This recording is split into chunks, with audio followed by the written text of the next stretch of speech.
Sigma Electronics Gallery, Edavanna. Emirates Tiles and Sanitaries near Sidi Haji Bridge, Nilambur Road, Edavanna.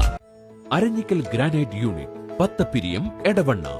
22 വർഷത്തെ പ്രവർത്തന പാരമ്പര്യവുമായി എടവണ്ണയുടെ ഹൃദയഭാഗത്ത് അത്യാധുനിക സൗകര്യങ്ങളോടെ വിദഗ്ധരായ ഡോക്ടർമാരുടെ സേവനവുമായി ജനമനസ്സുകളിൽ ഇടം നേടിക്കൊണ്ട് രാജഗിരി ഹോസ്പിറ്റൽ എടവണ്ണ. അഭയമാകാൻ Abhayadhana government approved chits private limited. Head office Edavanna, branch Pathapperiyam. അണിയൂ, ആഘോഷിക്കൂ. BAS 916 സ്വർണ്ണ പരിശുദ്ധിയും IGI സർട്ടിഫൈഡ് വജ്ര തിലകവുമായി എടവണ്ണയിലെ ഏറ്റവും വലിയ jewellery showroom Sara Golden Diamond. വർഷങ്ങളായി നെൽകൃഷി ചെയ്തു വരുന്ന എടവണ്ണയിലെ TP സുൽഫിക്കർ അലി ഈ ചുട്ടുപൊള്ളുന്ന വെയിലിൽ തന്റെ വയലിന് സംരക്ഷണം തീർക്കുകയാണ്. ഒറ്റ നോട്ടത്തിൽ കാട് മൂടി കിടക്കുന്നു എന്ന് തോന്നുമെങ്കിലും പച്ച പുതച്ചു നിൽക്കുന്ന ഈ കാഴ്ചയുടെ കഥ മറ്റൊന്നാണ്.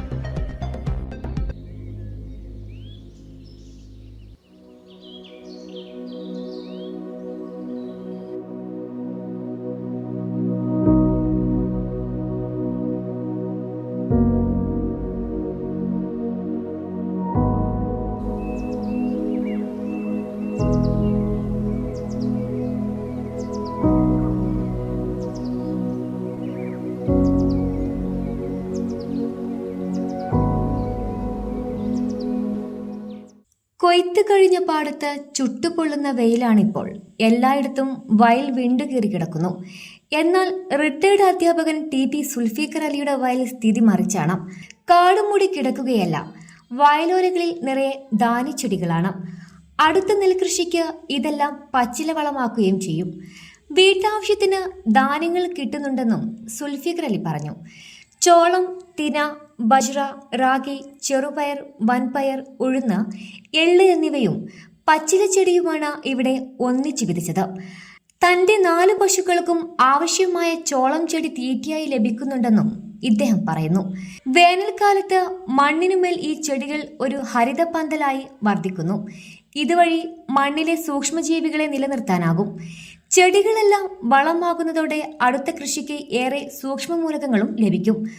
ആന്ധ്രയിലെ ജൈവ കർഷക മിഷൻ നടപ്പാക്കി വിജയിച്ച മാതൃകയാണിതെന്നും സുൽഫിക്കർ അലി ചൂണ്ടിക്കാട്ടി. ഓരോ ചെടിക്കും വ്യത്യസ്ത വളർച്ചയായതിനാൽ ധാന്യങ്ങൾ ഇനം തിരിച്ചു തന്നെ വിളവെടുക്കാനാകുമെന്നും സുൽഫിക്കർ അലി പറയുന്നു. മുൻപൊക്കെ കർഷകർ വേനൽക്കാലത്ത് പാടത്ത് ചെറുപയറോ വൻപയറോ ഒക്കെ നടുമായിരുന്നു. കൃഷിയൊരുക്കുന്നതിന്റെ മുന്നോടിയായി പച്ചിലവളങ്ങളും ചേർത്തിരുന്നു. പച്ചിലവളങ്ങൾ കിട്ടാതായതും കൃഷിച്ചെലവ് വർധനയുമൊക്കെ കാരണം ഇപ്പോൾ മിക്കവരും ഇത് നിർത്തി. ഇവിടെയാണ് പുതിയ പരീക്ഷണത്തിന്റെ പ്രസക്തി. വേനൽക്കാലമായാൽ വയൽ വെറുതെ ഇടാതെ പച്ചപ്പിനാൽ സമ്പന്നമാക്കി നൈട്രജൻ ഉൾപ്പെടെ മൂലകങ്ങളും മറ്റു വളങ്ങളും ഉറപ്പാക്കലാണ് ലക്ഷ്യം. ജലസേചനം നടത്തിയിട്ടില്ലെന്നും വേനൽ മഴ ലഭിച്ചാൽ ഒന്നുകൂടി പുഷ്ടിപ്പെടുമെന്നും സുൽഫിക്കർ അലി പറയുന്നു. ഇതുപോലുള്ള പദ്ധതികൾക്കായി സർക്കാർ മുൻകൈയെടുക്കണമെന്നും അദ്ദേഹം ആവശ്യപ്പെടുന്നു. ഇതൊരു പുതിയ കൃഷിരീതി പരീക്ഷിച്ച് നോക്കിയതാണ്. പുതിയ കൃഷിരീതി എന്ന് പറയുമ്പോൾ കേരളത്തിൽ പ്രത്യേകിച്ച് നമ്മുടെ ഈ മേഖലകളിൽ ആരും ചെയ്തതായിട്ട് കാണുന്നില്ല. പക്ഷേ ഇത് ആന്ധ്രാപ്രദേശിലെ കൃഷിക്കാർ കഴിഞ്ഞ ഏതാനും വർഷങ്ങളായിട്ട് വിജയകരമായി പരീക്ഷിച്ചുകൊണ്ടിരിക്കുന്നൊരു കാര്യമാണ്. ആന്ധ്രയിൽ 2014-നും 2016-നും ഇടയിൽ വൻതോതിൽ കർഷക ആത്മഹത്യകളുണ്ടായി. ആ കർഷക ആത്മഹത്യകളെക്കുറിച്ച് പഠിക്കാനൊരു സീനിയർ IAS ഉദ്യോഗസ്ഥനെ അന്നത്തെ ഗവൺമെൻറ് ചുമതലപ്പെടുത്തി. ആത്മഹത്യ ചെയ്തത് കൂടുതലും കർഷകരായിരുന്നത് കൊണ്ട് തന്നെ അദ്ദേഹം വളരെ ഗവേഷണ വിദ്യാർത്ഥികളുടെയൊക്കെ സഹായത്തോടു കൂടി സോഷ്യൽ വർക്കർമാരുടെയൊക്കെ സഹായത്തോടു കൂടി വിശദമായിട്ടുള്ളൊരു പഠനം ആന്ധ്രയുടെ ഗ്രാമീണ കാർഷിക മേഖലയിൽ നടത്തി. അപ്പോൾ ഈ ആത്മഹത്യയുടെ പ്രധാന കാരണമായിട്ട് കണ്ടെത്തിയതൊന്ന് കാർഷിക കടങ്ങളാണ്. ആ കടങ്ങൾ വീട്ടാൻ കഴിയാതെ കടക്കണിയിൽപ്പെട്ടാണ് കൃഷിക്കാർ കൂടുതലും ആത്മഹത്യ ചെയ്തിട്ടുള്ളത്. അപ്പോൾ കടക്കണിയിലേക്ക് കൃഷിക്കാരാവുന്നതിൻ്റെ പ്രധാന കാരണം കാർഷിക ചെലവുകൾ വർദ്ധിക്കുകയും അതുപോലെ തന്നെ വരുമാനം കുറയുകയും ചെയ്യുന്ന അവസ്ഥ ഉണ്ടാകുന്നതുകൊണ്ടാണ്. അപ്പോൾ അതിനെന്താണ് പരിഹാരമാർഗം എന്ന് അന്വേഷിച്ചപ്പോഴാണ് പലേക്കറുടെ അതുപോലെ തന്നെ ഇന്ത്യയിലെ മറ്റ് പല മേഖലകളിലൊക്കെ ചെയ്ത് ഒറ്റപ്പെട്ട പരീക്ഷണങ്ങളായി തുടർന്ന് വിജയിച്ച പ്രകൃതി കൃഷി, ജൈവകൃഷി എന്നൊക്കെ അറിയപ്പെടുന്ന കൃഷിയുടെ സാധ്യതയെക്കുറിച്ച് അന്വേഷിച്ചത്.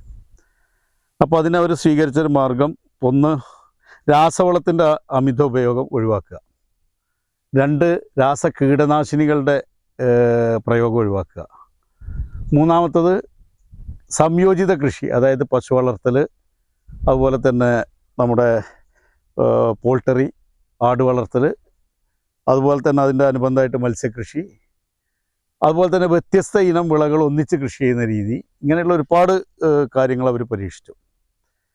പ്രത്യേകിച്ച് വേനൽക്കാലത്ത്, കടുത്ത വേനൽക്കാലത്ത് വയലുകളിൽ സംഭവിക്കുന്നൊരു കാര്യം, വിളവെടുപ്പിന് ശേഷം വയൽ വെറുതെ ഒന്നുകിൽ ഉഴുതിടും അല്ലെങ്കിൽ വെറുതെ കിടക്കും. വയലിലെ അതികഠിനമായ ചൂട് മൂലം, വേനൽ ചൂട് മൂലം വയൽ വറ്റി വരണ്ട് അതിലെ സൂക്ഷ്മജീവികൾ മുഴുവൻ നശിച്ചു പോകുന്നു, മണ്ണിലെ ജലാംശം ബാഷ്പീകരിച്ചു പോകുന്നു. അതിന് പരിഹാരം കണ്ടെത്താനാണ് ഈ ഒരു രീതി അവർ പരീക്ഷിച്ചത്. ഇതിവിടെ ഞാൻ പരീക്ഷിച്ച് നോക്കിയപ്പോൾ കേരള ഗവൺമെൻറ്റിൻ്റെ കർഷക പ്രസിദ്ധീകരണം, അതുപോലെ തന്നെ മനോരമയുടെ കർഷകശ്രീതിയിൽ നിന്നൊക്കെ കിട്ടിയിട്ടുള്ള അറിവുകൾ വെച്ചാണ് ഞാൻ പരീക്ഷിച്ച് നോക്കിയത്. അതിൽ വ്യത്യസ്ത ഇനങ്ങളിൽപ്പെട്ട പയറുവർഗ്ഗങ്ങൾ, ഇപ്പോൾ നമ്മുടെ വൻപയർ എന്ന് പറയുന്ന വതപ്പയർ അല്ലെങ്കിൽ കുറ്റിപ്പയർ, ഉഴുന്ന്, മുതിര, ചെറുപയർ, ഇങ്ങനെയുള്ള വ്യത്യസ്തമായ പയർവർഗ്ഗങ്ങൾ, പിന്നെ അതുപോലെ തന്നെ തിന, ബജ്ര, നമ്മുടെ ചോളം, മക്കച്ചോളം എന്ന് പറയുന്നത് നമ്മുടെ നാട്ടിൽ പൊതുവേ നാട്ടുകാർ കമ്പെന്നൊക്കെ പറയുന്ന സാധനം, അതുപോലെ തന്നെ ചണമ്പ് അല്ലെങ്കിൽ ഡെയിഞ്ച, ഇങ്ങനെയുള്ള സാധനങ്ങളെല്ലാം, ഇത് പച്ചില വളച്ചെടിയാണ്. ഇവയെല്ലാം ഒന്നിച്ച് കൂട്ടി വതക്കുകയാണ് ചെയ്യുന്നത്. ഈ വർഷം ദൗർഭാഗ്യവശാൽ ഇത് വതച്ചതിന് ശേഷം മഴ കിട്ടിയില്ല. ആ ഉള്ള ഈർപ്പത്തിൽ നിന്ന് വളർന്നു വന്നാണിത്. ഇതിലൊരു കനാലുണ്ട്. ആ കനാലാവട്ടെ മുണ്ടേങ്ങര ലിഫ്റ്റ് ഇറിഗേഷൻ പ്രോജക്റ്റ്, അതിൽ ഈ വർഷം തുടക്കത്തിൽ വെള്ളം അടിച്ചിരുന്നല്ലാതെ ഇങ്ങോട്ടൊന്നും വെള്ളം എത്തിയില്ല. അപ്പോൾ തീർത്തും ഒരു ജലസേചനം ഇല്ലാതെയാണ് ഇപ്പോൾ ഇത് വളർന്നു വന്നിട്ടുള്ളത്. ഇടയ്ക്ക് ചില വേനൽ മഴ കൂടി കിട്ടിയിരുന്നെങ്കിൽ ഇത് നല്ല വളർച്ച കിട്ടുമായിരുന്നു. അപ്പോൾ ഇതൊരു പരീക്ഷണമായിട്ട് ചെയ്ത് ഇതൊരു വിജയകരമായിട്ട് ഒരു പച്ചപ്പുതപ്പ്, നമ്മുടെ വയലിനെ മുഴുവൻ മൂടിക്കിടക്കുന്ന ഒരു പച്ചപ്പുതപ്പ്. ഇത് ഓരോ ചെടിയും അതിൻ്റെ ആവശ്യമായ സൂര്യപ്രകാശം ലഭിക്കുന്നതിന് വേണ്ടി മത്സരിച്ച് മുകളിലോട്ട് പോവുകയാണ്. അങ്ങനെ മുകളിലോട്ട് പോകുന്നത് മുകളിൽ നിന്ന് സൂര്യപ്രകാശങ്ങളെ സ്വീകരിക്കുന്നു. അത് ഇപ്പോൾ കാണാം, ഇതൊക്കെ പിന്നെ കതിരണിഞ്ഞു. അതുപോലെ തന്നെ ഇവിടുത്തെ ഒരു ആവാസ വ്യവസ്ഥ, ഇപ്പോൾ ഇതിൻ്റെ അകത്തേക്ക് ഇറങ്ങിയാൽ ധാരാളം പൂമ്പാറ്റകളുണ്ട്, തേനീച്ചകൾ. ഇപ്പോൾ നമ്മുടെ അപ്പുറത്തിൻ്റെ തെങ്ങുംതോട്ടം കവുങ്ങ് കൃഷിയുണ്ട്, അതിൻ്റെ അകത്ത് തേനീച്ചപ്പെട്ടി വെച്ചിട്ടുണ്ട്. അപ്പോൾ ഇവിടുന്ന് ധാരാളം തേനീച്ചകൾ വന്ന് തേൻ ശേഖരിക്കുന്നത് കാണാം. മണ്ണിൻ്റെ അകത്ത് ഈ സൂക്ഷ്മമായിട്ടുള്ള ജീവികൾ നിലക്കുന്നതിന് സഹായിക്കുന്നു, മണ്ണിരയൊക്കെ നശിച്ചു പോകാതിരിക്കുന്നു. അപ്പോൾ മണ്ണിൻ്റെ സ്വാഭാവികമായിട്ടുള്ള ജൈവഘടന ഇതിൻ്റെ ഭാഗമായിട്ട് വികസിച്ച് ജൈവ പോഷണം വർദ്ധിക്കുന്നു. ഇനി ഇത് ചെയ്യാൻ പോകുന്നത്, ഇതിന്ന് കിട്ടാവുന്നത് നമുക്ക് ഇപ്പോൾ ഞാൻ വിളവെടുത്തുകൊണ്ടിരിക്കുന്നത് ഇതാ കണ്ടാലറിയാം, നമ്മുടെ വതപ്പയർ എന്ന് പറയുന്ന കുറ്റിപ്പയറാണ്. കുറ്റിപ്പയർ ഞാൻ പൂർണ്ണമായിട്ട് കുറി നമ്മുടെ വീട്ടാവശ്യത്തിന് പയറെടുക്കാറുണ്ട്, ബാക്കി പൂർണ്ണമായിട്ട് വിത്താക്കുകയാണ്. കാരണം കഴിഞ്ഞ സീസണിൽ വിത്ത് കിട്ടാൻ വളരെ പ്രയാസപ്പെടേണ്ടി വന്നു. നമ്മുടെ കൃഷി വകുപ്പിൻ്റെ വിത്തുൽപാദന കേന്ദ്രങ്ങളിലൊന്നും വിത്തില്ല. അവസാനം ഞാൻ കർണാടകയിൽ നിന്നുള്ള വിത്ത് ശേഖരിച്ച് വെക്കുന്ന ഒരു ഏജൻസി വഴിയാണ് ഈ വതപ്പയറിൻ്റെ വിത്ത് കിട്ടിയത്. ചെറുപയർ, അപ്പോൾ ഇതെല്ലാം ഇപ്പം പരമാവധി വിത്താക്കി മാറ്റുകയാണ്. അത് അടുത്ത വർഷം കൃഷിക്കാർക്ക് ആവശ്യമായിട്ടുള്ള കൊടുക്കുക, എൻ്റെ സ്വന്തം ആവശ്യത്തിന് ഉപയോഗിക്കാൻ കഴിഞ്ഞാൽ ഈ വർഷം വലിയൊരു തുക വിത്തിന് വേണ്ടി തന്നെ ചിലവഴിക്കേണ്ടി വന്നു. ഇതിൻ്റെ അകത്തുള്ള രണ്ട് പ്രശ്നമാണ്. ഒന്ന്, ഗവൺമെൻറ്റിൻ്റെ ഒരു സപ്പോർട്ട് ഇതിനില്ല. നമ്മുടെ കൃഷി വകുപ്പ് നല്ല തള്ളുന്നല്ലാതെ ഒന്ന് ഇത്തരം കാര്യങ്ങൾ പഠിച്ച് അത് പ്രയോഗവൽക്കരിക്കുന്ന കൃഷിക്കാർക്ക് കൃഷിഭവൻ വഴി ആവശ്യമായിട്ടുള്ള വിത്തും സൗകര്യങ്ങളും നൽകുന്നതിന് വേണ്ടിയുള്ള സഹായ പദ്ധതികളൊന്നുമില്ല. ഇപ്പോൾ കേരള ഗവൺമെൻറ് തന്നെ വലിയ കാർഷിക സഹായങ്ങളൊക്കെ നൽകുന്നുണ്ടെങ്കിലും നെൽകൃഷിക്കൊരു ഹെക്ടറിന് നൽകാവുന്ന പരമാവധി സഹായധനം എന്ന് പറയുന്നത് 25,000 രൂപയായിട്ട് നിജപ്പെടുത്തിയിട്ടുണ്ട്. അതിൻ്റെ അപ്പുറത്തുള്ള പുതിയ പ്രൊജക്റ്റുകൾ ആരെങ്കിലും നമ്മുടെ പഞ്ചായത്തോ ആരെങ്കിലും പുതിയ പ്രൊജക്റ്റുകൾ വെച്ചാൽ പോലും അതിന് അനുമതി കിട്ടാത്ത പ്രശ്നങ്ങളുണ്ട്. അത് പലതവണ നമ്മുടെ പ്ലാനിംഗ് ബോർഡിൻ്റെയൊക്കെ ശ്രദ്ധയപ്പെടുത്തിയിട്ട് അതിൽ മാറ്റം ഉണ്ടായിട്ടില്ല. അപ്പോൾ നമുക്കറിയാം, ഇത്തരത്തിലുള്ള കൃഷിയൊക്കെ ചെയ്യണമെന്നുണ്ടെങ്കിൽ ഗവൺമെൻറ്റിൻ്റെ നല്ല പിന്തുണ വേണം. പിന്നെ നമുക്കറിയാം, ഇതിൻ്റെ ഈ ഉയർന്നു കാണുന്നതൊക്കെ മില്ലറ്റ്, നമ്മുടെ ധാന്യങ്ങൾ, ചെറുധാന്യങ്ങൾ, ഇത് കേരളത്തിലിപ്പോൾ വളരെ പ്രചാരം നേടി വന്നിരിക്കുന്ന ഒന്നാണ്. ആളുകൾക്ക് ധാരാളം ആവശ്യമുണ്ട്. അപ്പോൾ നമ്മുടെ വയലുകൾ മുഴുവൻ ഇത്തരം ചെറുധാന്യങ്ങളുടെ കൃഷിയിലേക്ക് രണ്ടാം വിളവെടുപ്പിന് ശേഷം മാറ്റാൻ പറ്റും.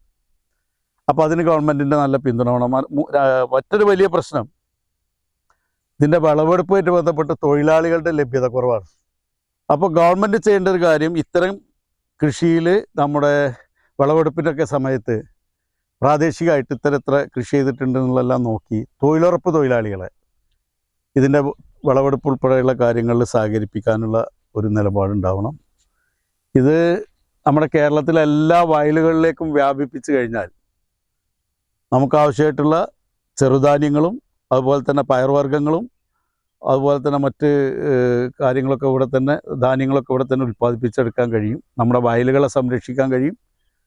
അതിൻ്റെ ഒപ്പം ഒരു ഹരിതാപമായ ഈ കത്തുന്ന വേനൽ ചൂടിൽ ഈ ചൂടിനെ പ്രതിരോധിക്കാനല്ലേ, മണ്ണിലേക്കുള്ള സൂര്യരശ്മികൾ നേരിട്ട് പതിക്കുന്നത് പ്രതിരോധിക്കുക എന്നുള്ളതാണ് ഈ ചൂട് കുറയുന്നതിനുള്ള ഏറ്റവും വലിയ പ്രതിരോധ മാർഗ്ഗം. അതിന് സാധിക്കും. ഇനി ഒറ്റ കാര്യം കൂടി പറയാനുള്ളത്, ഇത് ഈ വേനലവസാനത്തോടു കൂടി ചിലതെല്ലാം നശിച്ചു പോവും, ചിലതെല്ലാം വീണ്ടും ഇത് മുളച്ചു വരും. ആ മുളച്ചു വരുന്ന ഇത് നമുക്കറിയാം, ഇവിടെ വെള്ളപ്പൊക്കത്തിൻ്റെ കൂടി പ്രശ്നമുള്ളതുകൊണ്ട് ഇതെല്ലാം മഴക്കാലം തുടങ്ങുന്നതോടുകൂടി എല്ലാ വയലും നല്ലപോലെ വരമ്പിട്ട് കൊത്തി അമർത്തി വെള്ളം കെട്ടി നിർത്തും. അതെല്ലാം മണ്ണിലേക്ക് അഴുകിച്ചേരും. അടുത്ത നെൽകൃഷിക്ക് മുമ്പായിട്ട് ഇത് മണ്ണിലേക്ക് ഉഴുതി ചേർക്കും. അപ്പോൾ സ്വാഭാവികമായിട്ടും മണ്ണിൻ്റെ നൈട്രജൻ്റെ അളവ് വർദ്ധിക്കുന്നുണ്ട്, പച്ചില വളത്തിൻ്റെ കുറവ് പരിഹരിക്കുന്നു. വ്യത്യസ്ത ചെടികൾ ഒന്നിച്ച് മണ്ണിൽ ലയിച്ചു ചേരുന്നത് കൊണ്ട് തന്നെ സ്വാഭാവികമായിട്ടും ആവശ്യമായിട്ടുള്ള ഒരുപാട് മൂലകങ്ങൾ നമുക്ക് ലഭിക്കുന്നു. Sigma electronics gallery, Edavanna. Emirates tiles and sanitaries near Sidi Haji bridge, Nilambur road, Edavanna. Aranjikkal granite unit, Pathappiriyam, Edavanna. 22 വർഷത്തെ പ്രവർത്തന പാരമ്പര്യവുമായി എടവണ്ണയുടെ ഹൃദയഭാഗത്ത് അത്യാധുനിക സൗകര്യങ്ങളോടെ വിദഗ്ധരായ ഡോക്ടർമാരുടെ സേവനവുമായി ജനമനസ്സുകളിൽ ഇടം നേടിക്കൊണ്ട് രാജഗിരി ഹോസ്പിറ്റൽ, എടവണ്ണ. അഭയമാകാൻ Abhayadhana government approved chits private limited, head office Edavanna, branch Pathapperiyam. അണിയൂ, ആഘോഷിക്കൂ. BAS 916 സ്വർണ്ണ പരിശുദ്ധിയും IGI സർട്ടിഫൈഡ് വജ്ര തിലകവുമായി എടവണ്ണയിലെ ഏറ്റവും വലിയ jewellery showroom Sara Golden diamond.